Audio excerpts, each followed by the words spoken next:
There's a particular kind of relationship death that happens so quietly, you don't hear it coming. No screaming, no breaking glass, no dramatic exit.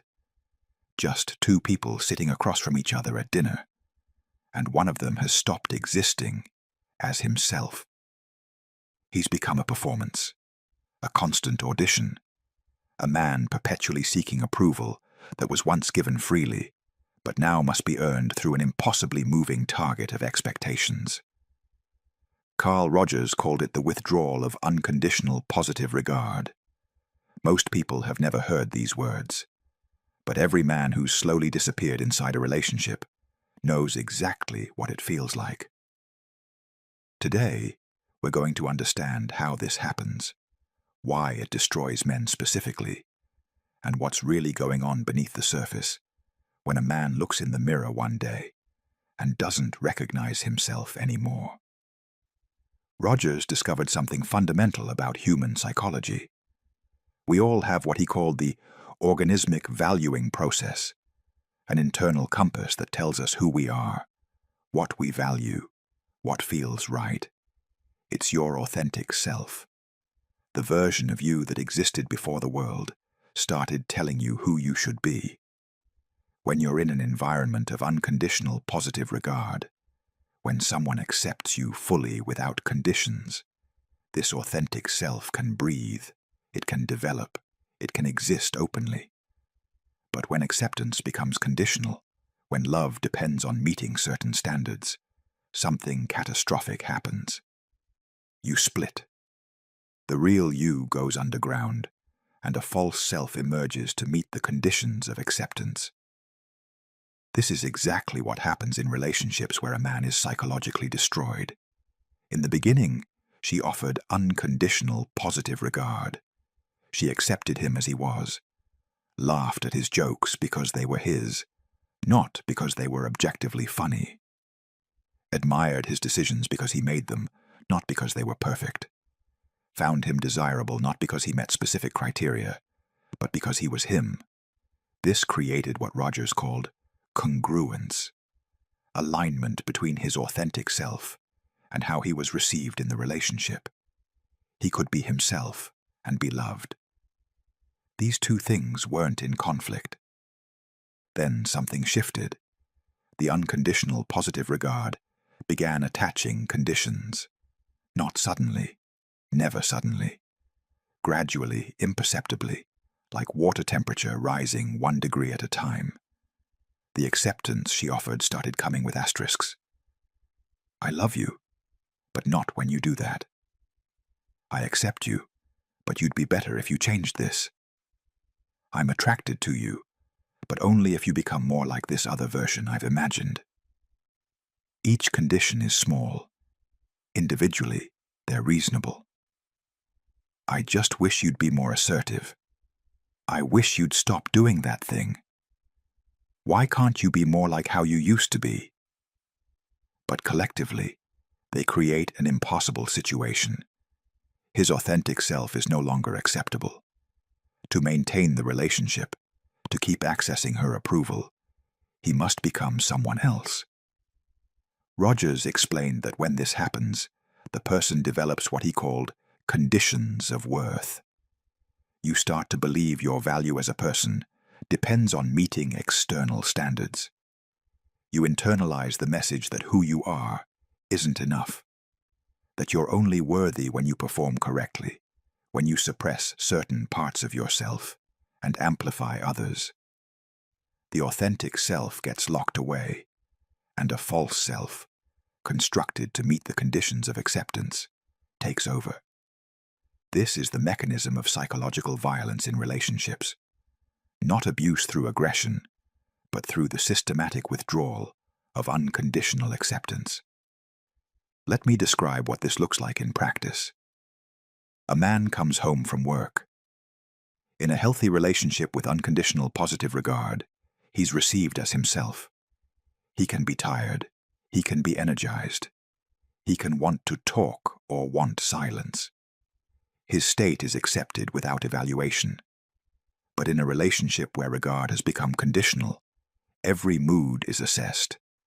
Every behavior is measured against unstated standards. He walks in the door and immediately reads her response. Is this acceptable? Did I pass? Am I meeting the condition today? The microsignals start, the slight tightening of her expression when he says something, the pause before she responds, just long enough to communicate disappointment. The way she looks away when he's excited about something she's decided isn't worthy of excitement. None of these are overt rejections. You can't point to any single instance and call it abuse. But together, they send one message. Your authentic self is not acceptable here. You need to adjust. You need to perform better. You need to be different to earn what was once given freely.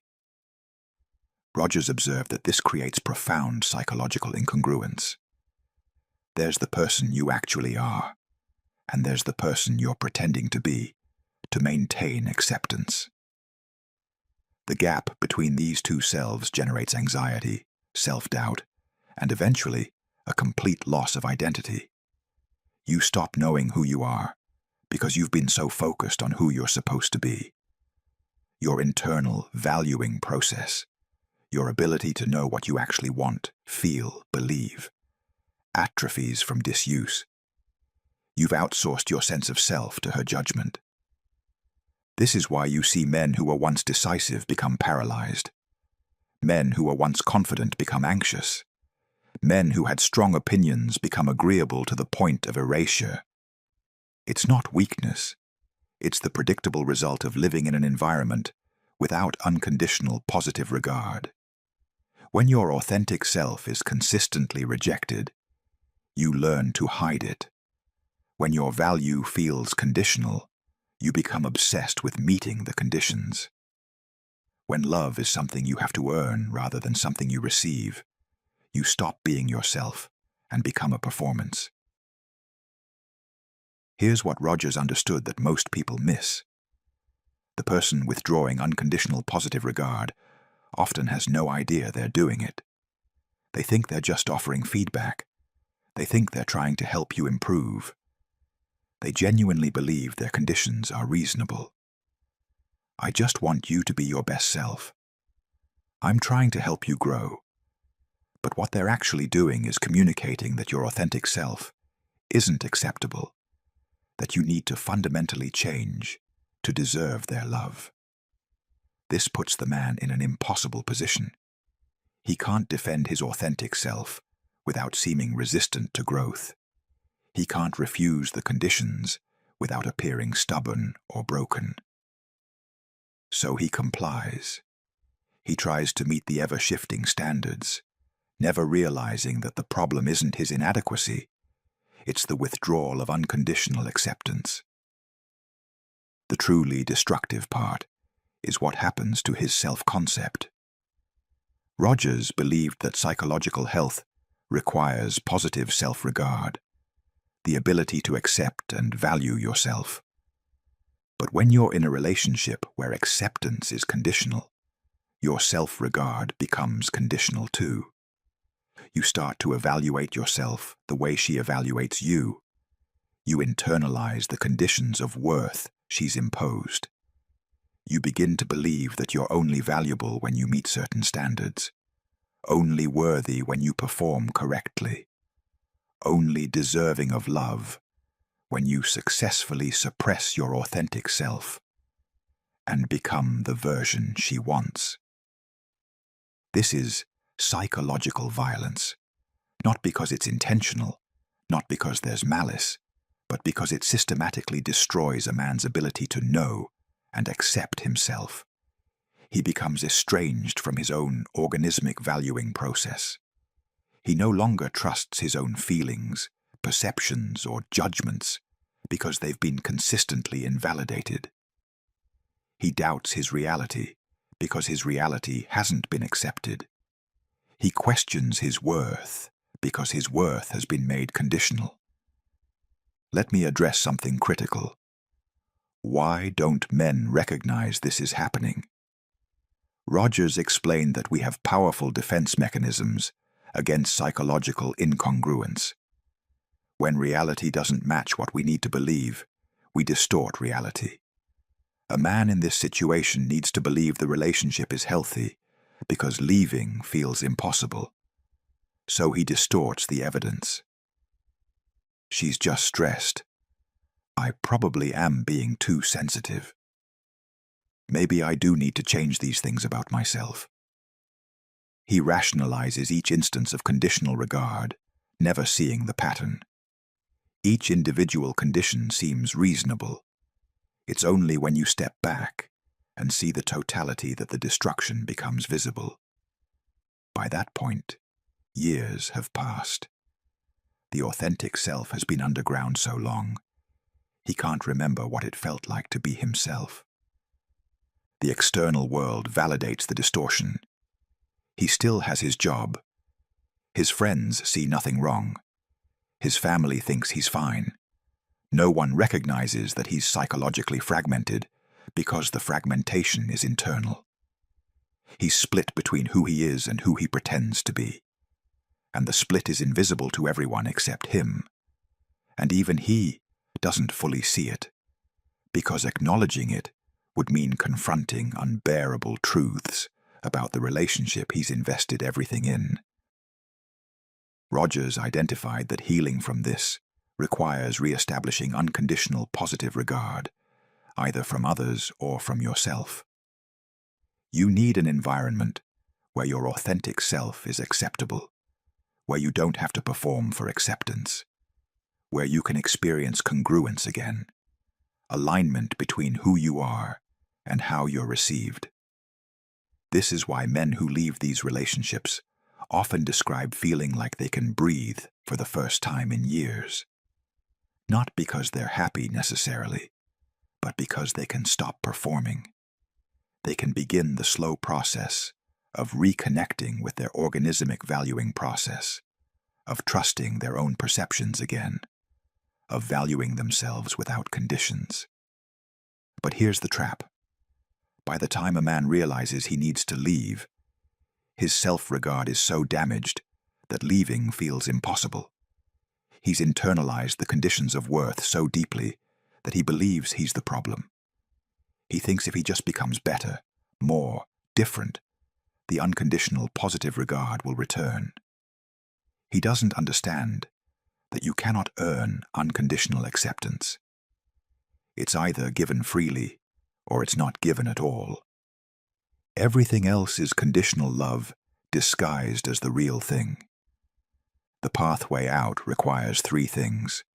First, recognition. Seeing that what you're experiencing isn't normal relationship friction, but the systematic withdrawal of unconditional positive regard. Second, finding sources of unconditional acceptance, therapy, genuine friendships, communities where you can be authentic without evaluation. Third, rebuilding your own capacity for self-acceptance, independent of external validation. This means reconnecting with your organismic valuing process, trusting your own perceptions again, allowing yourself to value what you value without needing approval. Rogers believed deeply in the human capacity for psychological growth when given the right conditions. A man who's been psychologically destroyed by conditional love isn't permanently broken. He's been living in conditions hostile to authentic selfhood. Change the conditions, and the authentic self can re-emerge.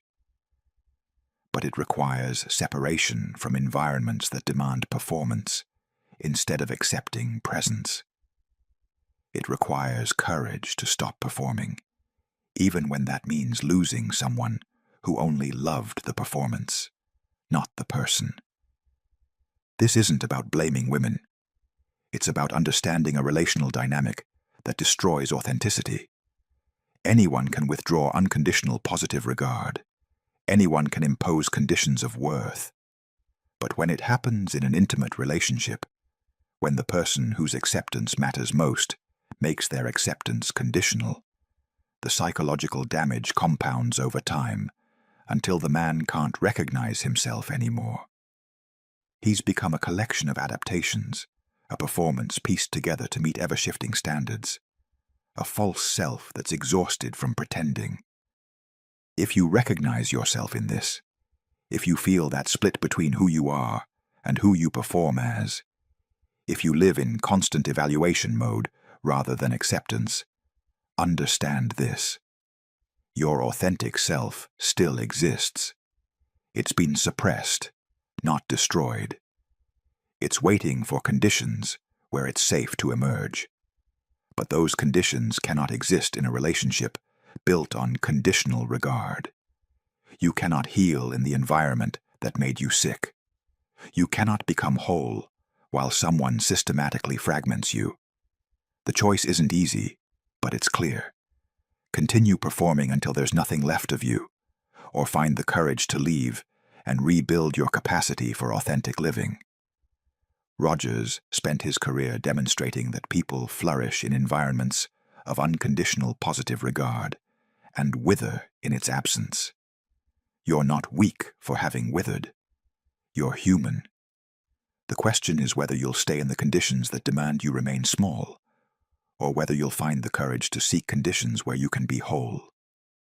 That choice determines everything. Like, subscribe, and share.